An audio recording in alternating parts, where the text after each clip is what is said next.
Well, this is a front loader Samsung. There's the model number. I think they're almost all the same on these. The hardest part is there is a switch here. And I took a couple of screws out here, but then there is this gasket that you're supposed to take off. And I suggest you go to Harbor Freight. You get a pick like this. Then what you do, if you can't get this off, really, what you do is you get underneath the spring here. It's kind of a spring, and yank it out. It's a little harder than that, but I got lucky. And that spring holds the gasket on.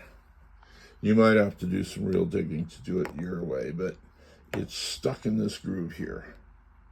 And it keeps the gasket on all the way around.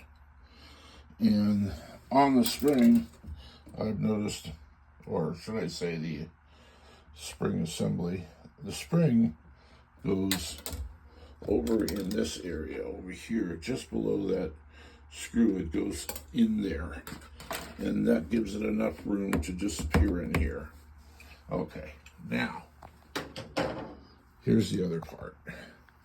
Now you can take this out, and believe me, you cannot do it if you don't take the spring out. There's no way. And now you have access. I can't see anything in there, but that's okay. Now, I took these two out earlier. I'm going to take this one out. All right. And if you're doing it by hand, it's going to be pretty tough, because they do make their own threads when they go into this plastic. Now, I'm going to take this puppy out. Like this. Yay! And then let it fall. You may have to pull on this a little bit to give it some more room. Don't pull too hard, but one of them will come loose in there, but I wouldn't worry. It's not going to hit the drum, because the way it is, this will not hit the drum. The wire won't hit the drum when you put it back in. Anyway, this is the second one I've done in my life. Here is how to get this out. If you see here, this is clipped to this. The reason for that is so it keeps it in this housing. Sorry. Easiest way to get this out of the housing is to get underneath it down on the bottom by the switch. And simply, well, it's not real simple, but simply pry the switch out, and then it'll come out from under that there. See? There you go. Yeah, it's just a simple matter of taking the three connectors off. And you can't get mixed up, trust me. I'm going to put this down because it's hard to do both. Hang on to the switch and press on it.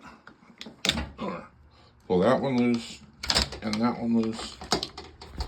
And this one has the second one was there. The third one has two clips on it. So you press your thumb across both those, and boom, it comes off the switch. Now, you get the new switch and reverse the process. And I don't know if you need to see this, but I tell you what, I'm gonna reverse the process and let you see it. Let's see here. How am I gonna do that? I don't know, 4 minutes. That's okay.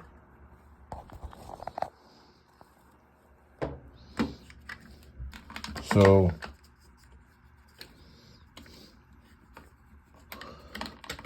sorry for the poor vision on your part, but put that in.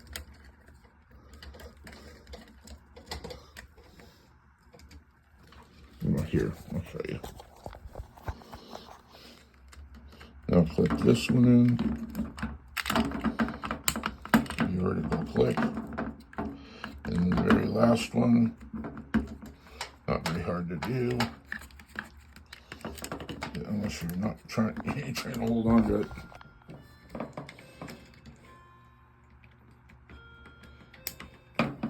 And it goes click too. So now you put the ear here up to that white part. I'll show you.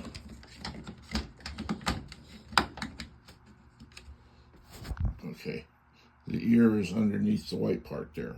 That's important because now this whole thing you can press in. See, it goes, zoom, falls right in place. And that's all you need to do. Just make sure the wires are where they are. Yeah, 4th of July. Boom. Anyway, now flip this around because this is the switch for that hole. And this is the switch, of course, for this guy. Now I'm going to put this in. It's pretty easy. You just put it behind there. Yeah, just like a piece of cake. Push the wire towards the side of the washing machine so that it's between the washing machine over your wall and the switch. And then, ta-da! Now, put the 3 screws in. Let's see, how can I show you that? Well, I think you'll understand. Hold on. Here, little screws, where are you? Even when I do that. All right. Now the new switch does not have threads